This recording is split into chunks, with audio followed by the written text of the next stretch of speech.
but then an enemy comes and sows weeds among the wheat. Or it's like somebody takes a small mustard seed, a tiny mustard seed, and sows it in the garden, and it grows up into a substantial plant. Or it's like a Jewish housewife in her kitchen. She takes a small amount of yeast, puts it into a amount of dough and kneads the yeast with the dough. That's how the kingdom operates. And then he moves on to talk about how the kingdom is acquired. He said the kingdom of God is like a farm labourer out in the field who comes across hidden treasure. He sells everything he possesses in order to get that treasure. Or it's like a pearl merchant who finds a pearl beyond his wildest dreams one day in the marketplace, and he sells everything he has to possess that pearl. This, he says, how the kingdom is acquired.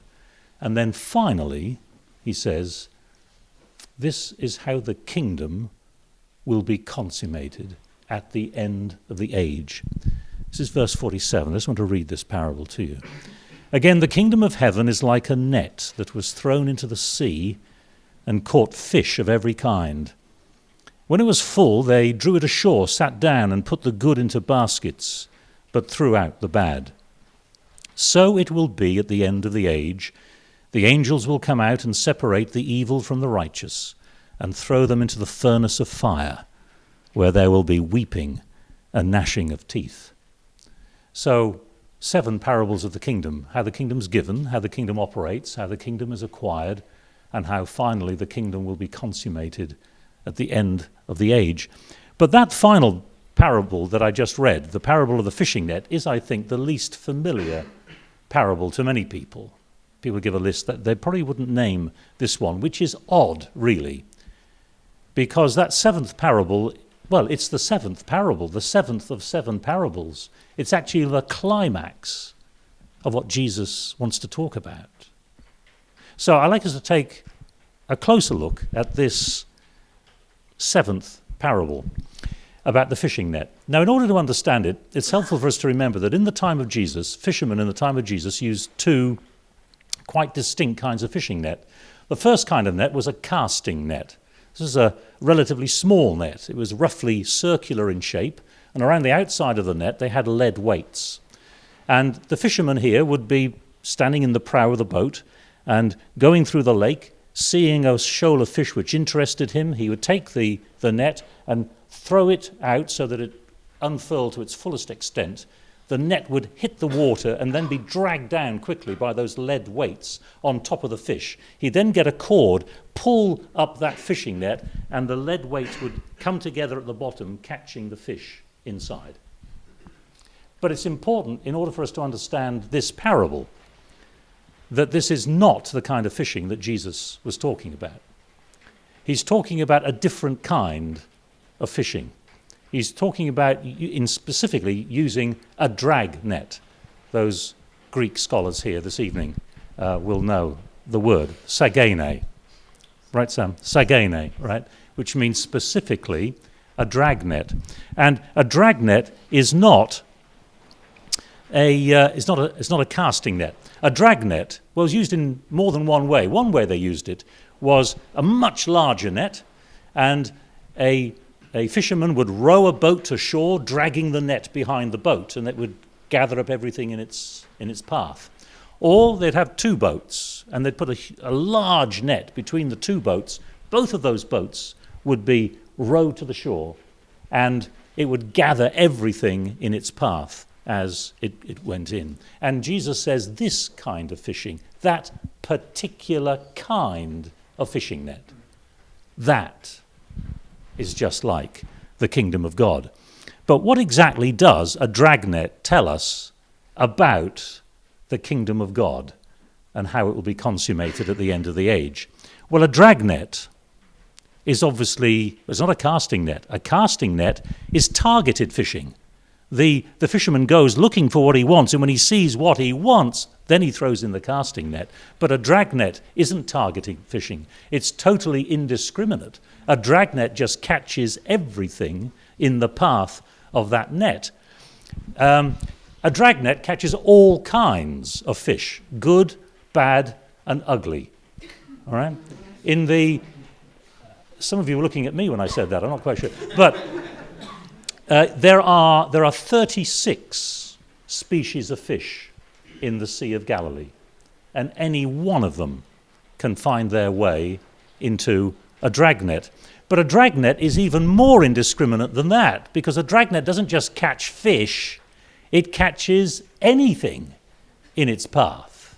And that's where this parable is a little bit misleading, because we're used to reading something like that the dragnet caught fish. In fact, that's what my Bible said, caught fish. The NIV is even worse. But it caught fish of every kind. And I had to get that in. And when they're sitting on the seashore, it says they sorted out the good fish from the bad. Now, the reason why that translation is a little bit misleading is that the text doesn't mention fish at all. The word isn't there in the parable. It just says they caught all sorts in the net. Now, obviously, I know a dragnet catches fish. That's what you're using it for in the first place. But it catches more than just fish. For example, fishermen off the coast of Great Britain over the last 4 or 5 years have dragged up quite a few things in their nets, along with the fish, such as a World War II torpedo warhead with 100 kilograms of high explosive and 200 kilograms of high-grade cannabis worth €1.5 million. And, wait for it, and a live dog. A 14-year-old Cairn Terrier called Freddie. Freddie had gone for a walk with his owner along the seashore when, to use the wonderful British understatement of the official report, Freddie became disoriented.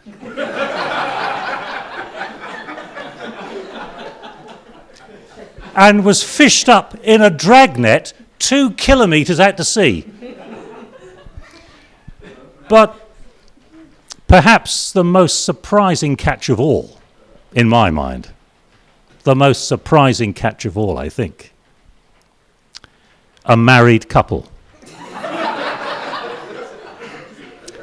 A husband and wife who thought they would spend the afternoon, diving off the south coast of England, and instead found themselves being hauled up in a dragnet onto the back of a fishing boat. Fishermen catch more than just fish when they use a dragnet.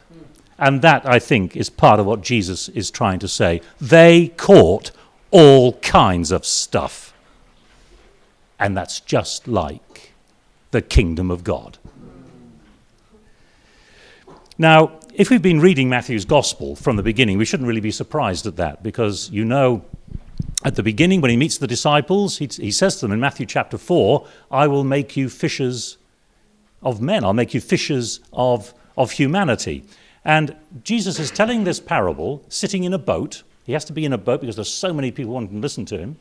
And they're all there on the seashore. And as Christ passes his eye over that crowd, he would have seen all kinds of folk. Matthew has already told us of the variety of people who are interested in the teachings of Jesus. So if this crowd that he's talking to on this particular day is like a typical crowd, the sort of people in that crowd would have included paralytics, people from Galilee, the Decapolis, from Jerusalem, Judea, beyond the Jordan. There would be Roman centurions, Jewish scribes, ostracized women, blind men, Pharisees and Sadducees. There'd be those people whose interest in the kingdom of God was just a passing fad, those who'd soon be sneering at the whole idea of it once their friends began to make fun of them. There would be some people just too busy, with getting a business or doing their Greek homework. They just don't have time to commit to the kingdom of God. But then there'd also be people. There'd be people there who would commit themselves to the kingdom of God day in, day out, week in, week out, for the rest of their lives. And over here, Jesus would see Matthew the tax collector, Roman sympathizer, standing next to Simon the zealot, anti-Roman terrorist. Over there, there'd be Thomas who'd doubt him, Peter who'd betray him. Peter who would deny him, Judas who would betray him. All kinds of stuff. Makes you think, doesn't it? Well, it's made me think. It's made me think about my job at Newbold and all the opportunities that it brings. Over the last few years, and there have been quite a few in my life, as Bereket has underlined quite forcibly, the church has employed me to teach the Bible in its institutions. When I say that I'm going to be lecturing at a place like Newbold, what kind of students should I expect to meet in my classes? Well, what kind of students? A typical class, when I think about it, a typical class for me will have students who are black and white, young and middle-aged, people with intellectual brilliance and academically challenged. There'll be people from Ghana, Albania, Sweden, Spain, Zimbabwe, Korea, even a few from Britain now and again, There'll be fundamentalists, conservatives, traditionalists, moderates, liberals, and undecided. There'll be some students who will never ask a question. Some students who never stop asking questions. And some students, frankly, I don't want them to ask questions. All kinds of stuff. But what about ourselves here this evening in the experience? Any differences among us? Any differences of opinion about Newbold? Newbold is too conservative. Newbold is too liberal. Any differences of opinion on what it really means? Any differences of opinion on what it really means to be an Adventist? And are there any differences of opinion on what to do with differences of opinion? And all of those differences and more, they're all there in the kingdom net, slowly being dragged to the shore. And there's all kinds of stuff in the kingdom of God, because the kingdom of God is completely indiscriminate. That is how Matthew has bracketed these parables of Jesus. The first parable of a sower who goes out to sow. He's completely indiscriminate. He just throws seed around randomly. I mean, if I was employing him, I'd say, just be a bit more careful. He's just manically throwing it everywhere, whether it lands on rocky soil, fertile soil, thistles and thorns, where birds can eat it. It's completely indiscriminate.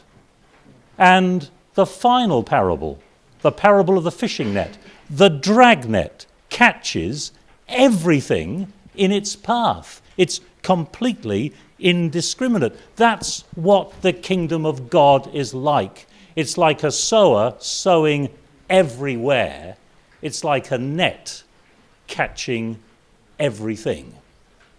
All kinds of stuff. That's what the kingdom is like.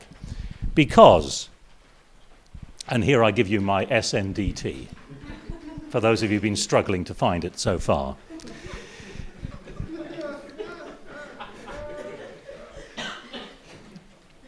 I can go more slowly if you want to write it down, but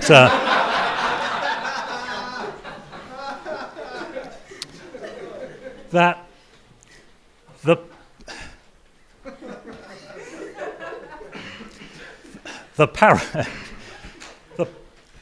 control yourself, Sam. You're putting me off.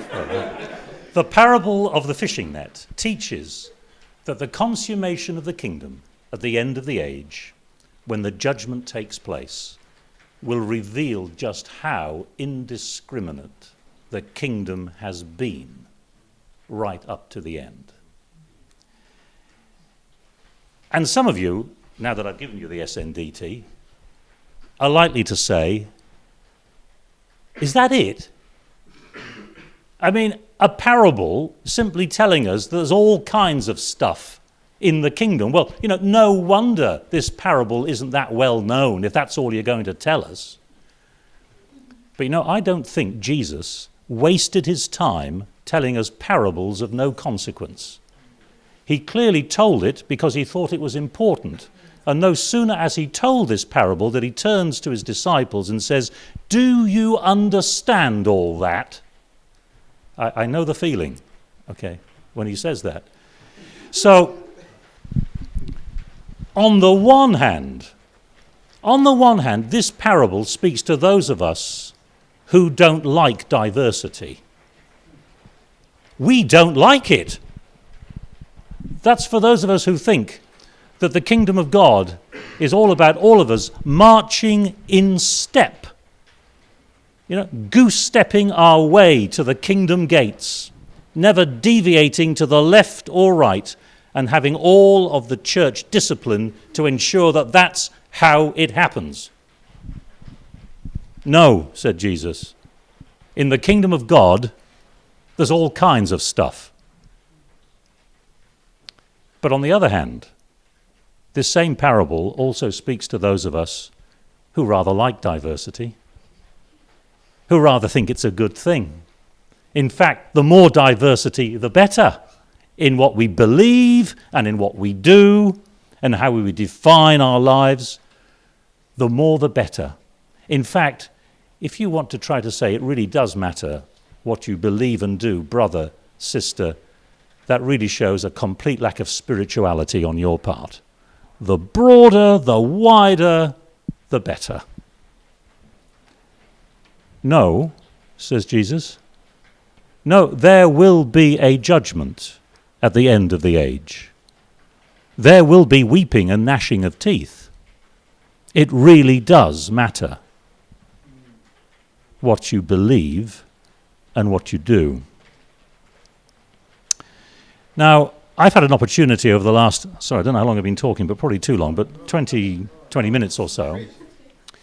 Over the last 20 minutes or so, because I know some of you will know precisely how long it's been, but over that time, I've had the opportunity to see all of you, okay, and see all of you in your glory sitting there before me. That's been quite a privilege for me.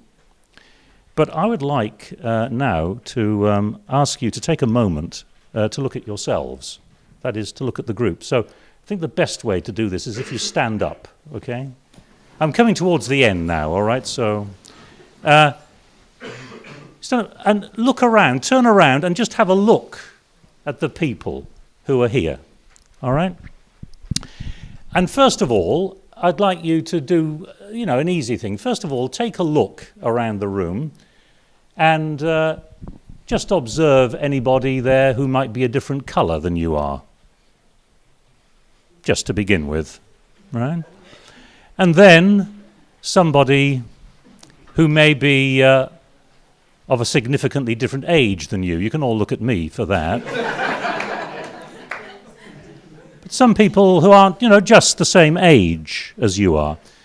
And just note those people who aren't of the same gender as you. You might want to have a look at those people you know whose academic performance is significantly less than yours.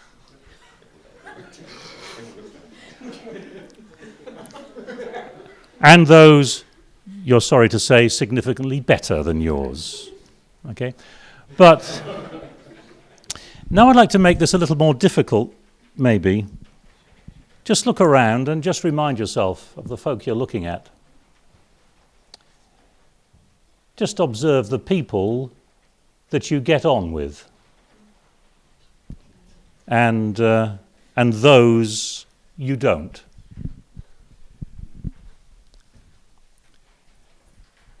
The people you speak to, and those you don't. The people you agree with, and those you don't. And having done that, I'd like you to ask yourself this question. What has the net dragged in tonight as you look around you? Because here we all are, with all of our differences, our different spiritual maturity, commitments, understandings, and yet we're all here in the kingdom net. And the reason we are is because Jesus said, "This is the kingdom of God."